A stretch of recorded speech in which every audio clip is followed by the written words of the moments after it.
Retour en Martinique où la tension est toujours très vive sur le campus de Shellcher après le retour de Fred Selimène, Kinvi Logossa et Éric Carpin. Hier, on en parle tout de suite avec la présidente de l'Université des Antilles. Bonsoir Corinne Mancé-Caster.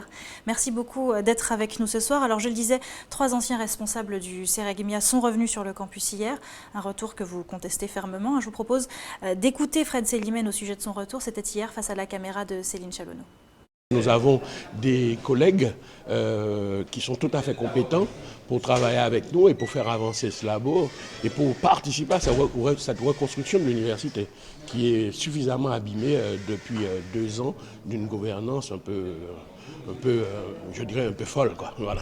Comme je dis toujours, il est criminel de prendre des fonctions pour lesquelles on n'a pas les compétences, quoi. Et c'est vraiment un crime de voir comment on a abîmé cette institution. Madame Mancé-Caster, comment vous réagissez à ces propos? Alors tout d'abord, je tiens à faire du rectificatif. Il n'y a pas de conflit entre la présidente, ni la présidence et les directeurs du CEREGMIA. Il y a simplement eu des dérapages financiers dénoncés d'abord dans un rapport de la Cour des comptes qui indique que la gestion du CEREGMIA fait peser des risques juridiques et financiers très sérieux à l'université. Il y a un préjudice financier de l'ordre de 9 millions d'euros pour l'université avec des remboursements déjà en cours, des comptes financiers négatifs. Et donc, il y a une présidente et son équipe qui ont tout mis en place pour assainir la gestion de cette université. Et je crois que la sanction du conseil de discipline qui prive M. Fred Selimène de la direction du laboratoire pendant 5 ans, comme je l'ai dit hier sur Martinique Première, un niveau de 5 sur 7 alors qu'ils n'ont même pas eu le quart des pièces concernant l'ensemble du dossier. Donc il n'y a pas de conflit. Il y a un chef d'établissement qui met de l'ordre suite à des préconisations d'experts en administration de l'enseignement supérieur et de la recherche. Il y a des rapports de la préfecture qui montrent des taux d'inéligibilité de 99% après une période contradictoire où M. Fred Selimène a été dans l'incapacité de justifier les factures. Donc je tiens déjà à faire cette première remarque. Deuxième remarque, il n'y a pas de retour non plus de M. Selimène et de M. Logossa. Hier, ils étaient sur le campus. Ils étaient sur le campus en totale infraction et je suis d'ailleurs étonnée qu'ils aient mis en scène leur retour alors qu'ils entraient en infraction totale parce qu'un arrêté a été pris par moi le 29 mai, après accord avec la décision de Toulouse est complètement indépendante de l'arrêté qui se fonde sur des poursuites disciplinaires, certes, mais sur des poursuites judiciaires. Je rappelle que ces 3 personnes sont mises en examen supplétive pour Fred Selimène et donc cet arrêté est valable. Donc en totale infraction, ils mettent leur retour en scène avec leur famille, un bébé, alors leur arrêté a été notifié et donc forcément on se demande comment ces personnes peuvent parler de reconstruction de l'université alors que précisément ce préjudice financier nous pend au nez et que les remboursements doivent être assumés pour le moment par l'université. Vous avez fait appel de la décision de Toulouse. Oui, qu'est-ce que vous attendez de cet appel? Ce que j'attends de cet appel, si vous voulez, c'est que les infractions soient reconnues à leur niveau, à la hauteur du préjudice subi par l'université. Ce préjudice est énorme. Je ne sais pas si vous vous rendez compte que sur des fonds publics, 9 millions d'euros, d'accord, on ne peut pas en rendre compte. C'est-à-dire qu'on a des factures de repas, 90 € par repas, langoustes, champagne, presque tous les jours, alors que c'est 20 € la somme totale autorisée. Moi, je ne prends jamais de repas sur le compte de l'université. On a des factures énormes. Pas plus tard que le 9 juin, le Squatch Hotel m'a écrit pour me dire qu'il y a encore des factures impayées sans bon de commande. Il y a donc cet aspect extrêmement important de la gestion de l'argent public, parce que ce sont les contribuables qui payent. Cet argent n'est pas allé à nos étudiants. On a des étudiants boursiers, 60% des étudiants boursiers à l'échelon 6, donc il y a une gabegie, qu'il faut que cette gabegie s'arrête. C'est extrêmement important pour l'avenir de nos jeunes. Et c'est le sens de l'action que mon équipe et moi menons, et pas tout seul, parce que nous nous sommes entourés de rapports d'experts. Donc, ce n'est pas Corinne Mancé-Caster qui a déclaré que Fred Selimène a mal géré son laboratoire et donc mis l'université dans une situation difficile. Ce sont des rapports et ces premiers rapports remontent à 1999. Mais personne n'a jamais pris ses responsabilités et cette situation s'est aggravée à tel point que maintenant nous sommes dans cette situation de préjudice très important. Alors le conseil de discipline de l'université de Toulouse qui a rendu sa décision avant-hier, je le rappelle, laisse entendre que Fred Selimène et ses collègues ne peuvent pas être tenus seuls pour responsables de la gestion financière du Cérégmia et déclare qu'ils ont été les maillons d'une chaîne collective, que c'est donc tout un système qui est pointé du doigt. Pourquoi s'attaquer en particulier à ces trois hommes-là alors qu'est-ce qu'on fait des autres éventuels maillons de la chaîne? Alors, je vais vous répondre parce que vous dites quelque chose d'essentiel.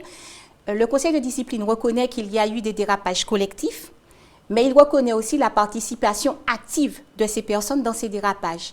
Je suis les préconisations et les recommandations du rapport de l'Inspection générale de l'administration et de la recherche qui a demandé la suspension et le passage en conseil de discipline. C'est de ma compétence d'ordonnateur en tant que chef d'établissement. S'agissant des autres ordonnateurs, des anciens présidents, il ne m'appartient pas en tant que présidente de poursuivre d'anciens présidents ni de poursuivre l'agent comptable. J'ai demandé des rapports d'audit. Ces rapports, que ce soit le rapport sur l'audit de l'ex-agent comptable, chef des services financiers ou sur le Cérégmia, mettent en évidence des défaillances au niveau des anciens présidents et de cet agent comptable. Ça relève à la fois de Bercy, ça relève de la Cour disciplinaire budgétaire, ça relève du ministère. Ce n'est pas de ma compétence. Moi, je fais ce qui relève de mes attributions. Or, je le rappelle, le conseil de discipline, dans son PV de jugement, indique bien qu'ils ont eu une participation active à ces défaillances et le rapport de l'IGANER met en évidence un système maillage qui nous rappelle ce qui se passe au niveau pénal dans le détournement de fonds et escroquerie en bande organisée. C'est bien un réseau, c'est bien un système et je prends ma part de responsabilité en tant que chef d'établissement pour faire cesser ce réseau parce que dans 2 ans, on dira mais elle y a aussi contribué, elle aussi n'a rien fait. Nous sommes déjà à 9 millions d'euros. Faudra-t-il attendre d'être à 20 millions d'euros pour réagir? Et j'en appelle véritablement à la conscience collective parce qu'il s'agit d'un problème public, de fonds publics. Je rappelle que l'université, c'est un outil au service de nos jeunes et de nos territoires. On ne peut pas prendre ce problème à la légère ou essayer de personnaliser ce qui n'a absolument rien à voir avec un conflit, car je n'ai absolument ni écrit le rapport de la Cour des comptes, ni celui de l'IGANER, ni celui du Sénat, ni les rapports de la préfecture. Mais je tiens compte des préconisations qui y sont consignées. S'il n'y a pas de conflit, du coup, vous avez plutôt tendance à jouer l'apaisement. Mais il n'y a pas d'apaisement à jouer. Il y a quand même pas mal de tensions sur le campus. Les tensions par qui elles sont provoquées. Vous avez des personnes à qui on notifie un arrêté d'interdiction, qui enfreignent cet arrêté, qui mettent en scène leur venue grâce à des médias qui les accompagnent. Et en fait, vous voyez bien que les tensions, elles sont créées. Vous entendez dire que je suis folle, que c'est une gouvernance folle qui vont reconstruire. Ces personnes n'ont jamais reconnu avoir mis l'établissement dans une situation. Parce que quand on est chef de projet européen, on est en mesure, en capacité de dépenser en relation avec les dépenses qui sont prévues dans le cadre du projet. Quand vous avez 99% d'inéligibilité, ça veut dire que vous n'avez fait aucune dépense qui était en relation. Vous avez mangé, vous avez bu, vous avez voyagé. Il y a aussi des prestations de services, ce qu'on appelle un délit de favoritisme. On prend 600 000 euros, on passe un marché avec un petit copain, l'argent sort de l'université. On n'a pas besoin de chéquier pour faire des détournements de fonds. Alors, donc, je m'insurge vraiment contre l'idée qu'il pourrait y avoir un conflit de personnes. C'est ce qui est en train de courir et c'est vraiment regrettable pour notre institution. Alors, malgré toute cette affaire, de plus en plus d'étudiants font confiance à l'université et ça, c'est une bonne nouvelle. Le rectorat montre que le nombre d'inscriptions est en hausse pour la rentrée prochaine par rapport aux années précédentes. Ça vous rassure, ça ? C'est très rassurant, d'autant que c'est la 2e année où nous sommes, malgré la crise que traverse l'université, nous sommes en augmentation. Je tiens à dire que le fait que l'Université des Antilles existe réellement maintenant, c'est l'aboutissement du combat que nous avons mené, puisque dès février 2014, avec mon équipe, nous avons monté ce projet d'Université des Antilles autour de 2 pôles largement autonomes. Ça a été compliqué, mais ça a abouti et je tiens véritablement à remercier toutes les familles, tous les parents d'étudiants, tous les étudiants qui nous font confiance, mais également tous les enseignants et tous les administratifs qui ont continué à travailler et à permettre que cet établissement fonctionne. Nous sommes en train de renouveler notre offre de formation.